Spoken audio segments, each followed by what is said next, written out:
Welcome to today's deep dive, Yeah. where we'll be exploring Earl Nightingale's. the strangest secret Okay. and Let its me. profound message about success. Cool. We've got a fantastic collection of sources for you today, Okay. including excerpts from the book itself, All right. forewords by Dave Ramsey and Diana Nightingale, Mm-hmm.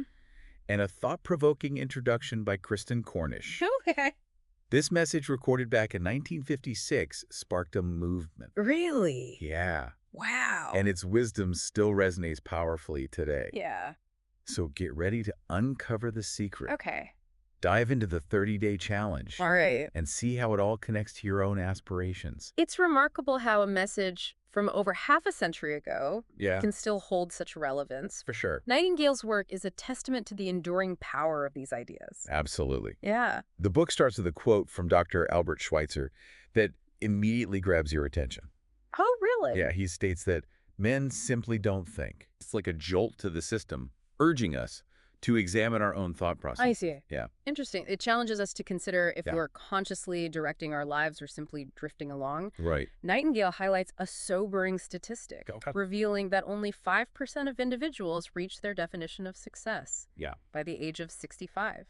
That begs the question. Yeah. What sets that small percentage apart? Well, Nightingale defines success as Yeah, the progressive realization of a worthy ideal, Okay. emphasizing that it's an ongoing journey, not a destination. Mhm. He argues that the key differentiator is found in the way these individuals think. And this leads us to what Nightingale calls the strangest secret, Okay. which is we become what we think about. Oh, wow.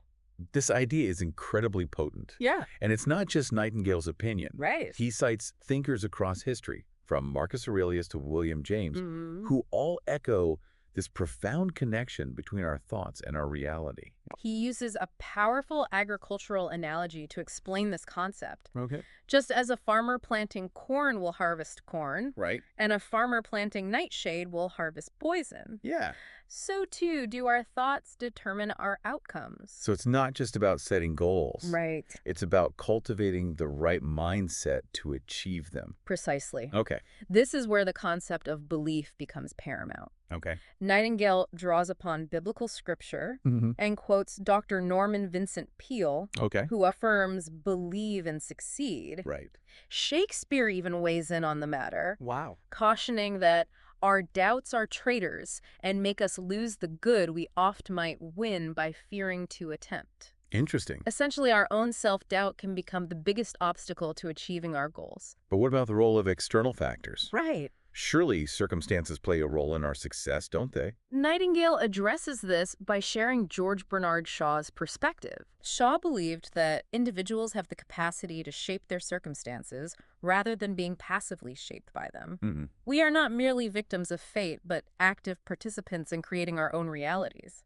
So we have more agency than we might initially realize. Yeah. It's like we're at the helm of a powerful machine, as Uh, Nightingale suggests. he compares our minds to these massive earth-moving vehicles All right. capable of tremendous feats. Wow. The question is, are we steering that power towards a defined purpose or letting it wander aimlessly? That's a powerful image. Yeah. It sounds like we need to take control of the wheel Right. and map out a course for ourselves. Exactly. Yeah. Nightingale stresses that we have more control over our thoughts Okay. than we may realize, and that Mhm. control can be our greatest asset Right. or our biggest downfall. It's a double-edged sword, Yeah. capable of cutting both ways. Okay.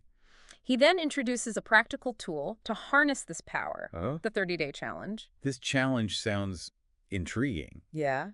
How does it work? It starts with pinpointing a single concrete goal Okay. and writing it down. Right. This written goal should be kept close at hand, Mm-hmm. constantly reminding you of what you are striving for.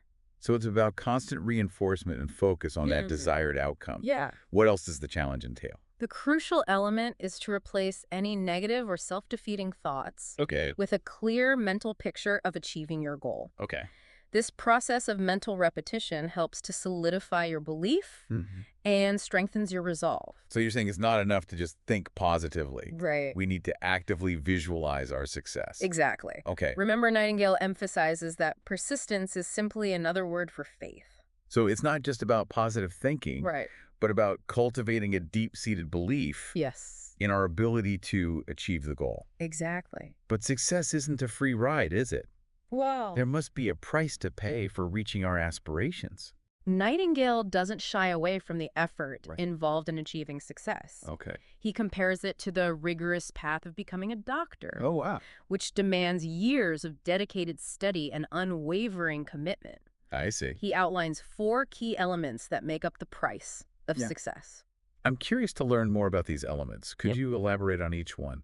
Firstly, we must fully grasp the profound influence our thoughts have on our outcomes. Okay. Secondly, we need to unlock our mind's full potential and shatter those self-imposed limitations that hold us back. It's like breaking free from the invisible chains Yes. we've unknowingly placed upon ourselves. Precisely. Oh. The third element involves maintaining an unwavering focus on our goals, Right. even when faced with distractions or setbacks. Okay. Finally, Nightingale emphasizes the importance of financial discipline, suggesting that we save at least 10% of our earnings. That last point is interesting. It suggests that financial success is intertwined with our overall success in life. He strongly believes that every job, regardless of what it may be, holds tremendous potential for those who are willing to invest the effort Okay. and develop their skills. So it's not about the specific job itself, Right. but about our approach to it. Exactly. This brings us to the common desire for wealth and prosperity. Okay. It's a topic many people are interested in. Yeah. How does Nightingale address this? He asserts that money is a byproduct of success, not the other way around.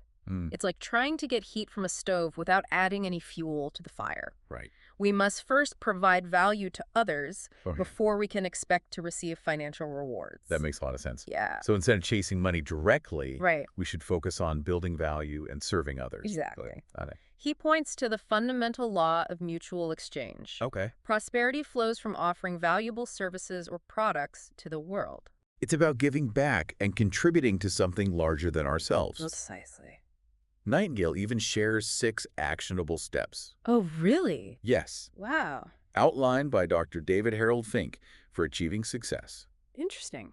These steps provide a roadmap for personal transformation and accomplishment. Okay. This roadmap sounds incredibly valuable. Yeah. Can you break down each step for our listeners? The first step is to establish a definite, clear goal. All right. We've already touched upon the second step. Okay.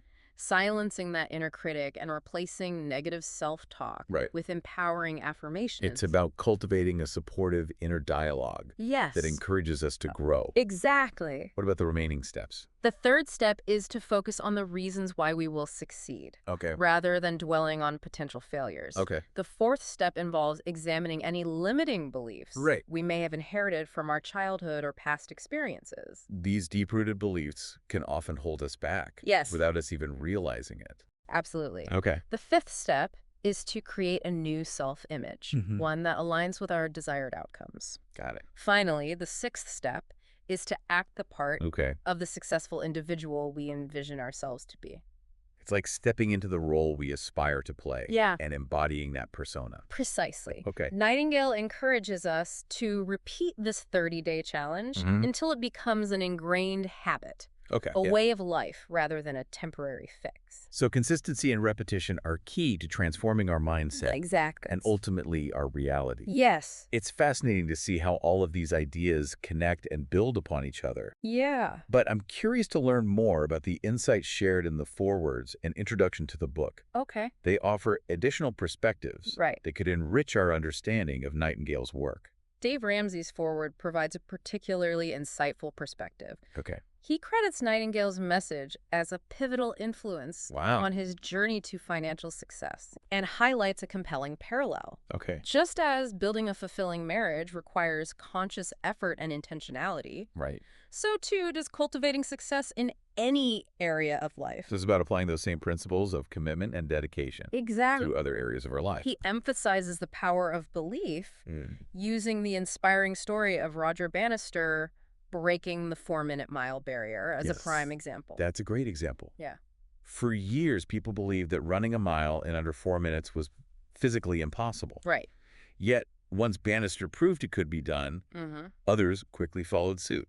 It's as if a mental dam broke, Yeah. shattering a perceived limitation that had Yeah. held people back for generations. And this relates to success in other areas of life, how? Ramsey highlights how we often impose limitations on ourselves through our beliefs, Okay. just like those runners did before Bannister's groundbreaking achievement. It's a reminder that our beliefs can shape our reality in profound ways. Mm, Now, Diana Nightingale's foreword paints a vivid picture okay. of the social context surrounding the Strangest Secret's release. Right. Remember, this was back in 1956, Right. a time when conformity was highly valued. She explains how Nightingale's message was truly revolutionary for its time. Oh, wow. Yeah. He encouraged individuals to break free from those societal expectations and pursue their unique dreams and aspirations. So he was challenging the status quo, Yes. encouraging people to think for themselves. Precisely.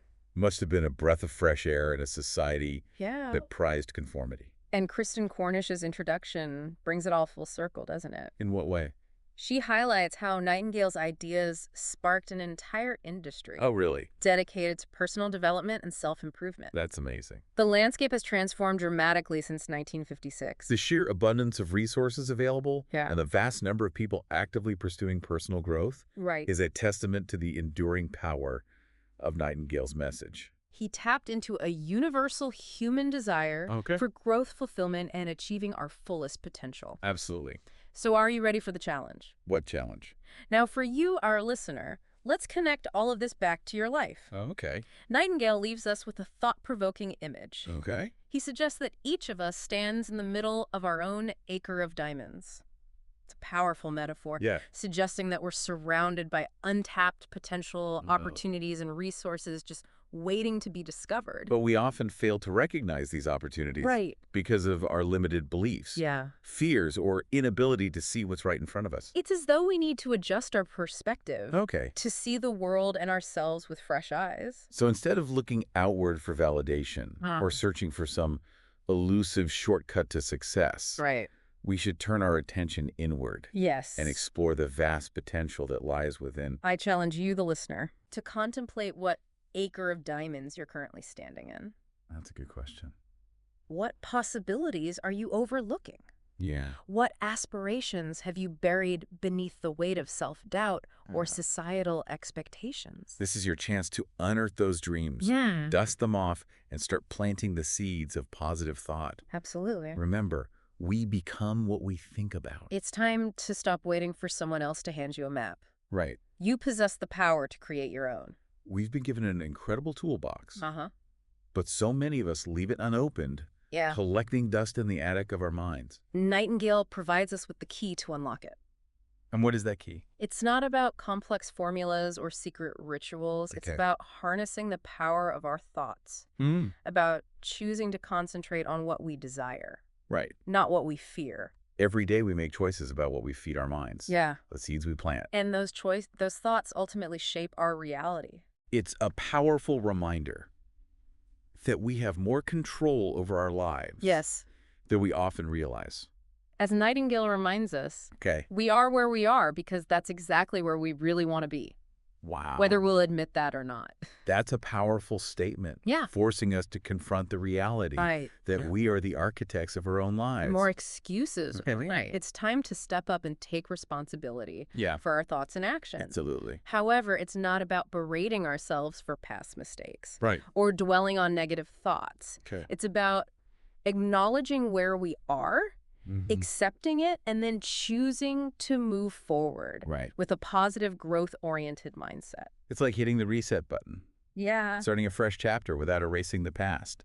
Nightingale equips us with practical tools to accomplish just that. Okay. He stresses the importance of setting clear goals, Right. visualizing desired outcomes, Mhm. and taking consistent action toward those goals. It's not about wishful thinking, Right. but about putting in the effort even when it's challenging. And remember, setbacks are inevitable. Yeah, they're part of the process. As Nightingale says, Okay.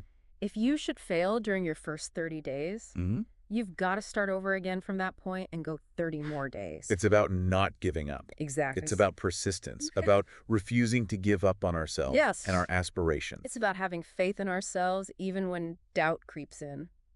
Speaking of faith, Uh-huh. did you observe how all of our sources emphasized its significance? Yes. Faith is woven throughout Nightingale's work Okay. and echoed in the forewords. Right. Whether you define faith in spiritual terms or simply as an unwavering belief in your potential, Right. it's essential for success. It's that inner spark that fuels our courage, Yeah. determination, and unwavering commitment to our goals. Precisely. It's Yeah. what propels us forward even when faced with adversity. As we conclude our deep dive into The Strangest Secret, let's recap the key takeaways. Right. We've explored the core message, Yeah. unpacked its insights, and heard perspectives Right. from individuals inspired by Nightingale's work. Now it's your turn, listener. Okay. Take these insights, these tools, Sure. and that spark of belief to create the life you've always envisioned. Remember, you are standing in the middle of your own acre of diamonds. Go forth and discover those hidden gems. Until our next deep dive, keep exploring and keep growing.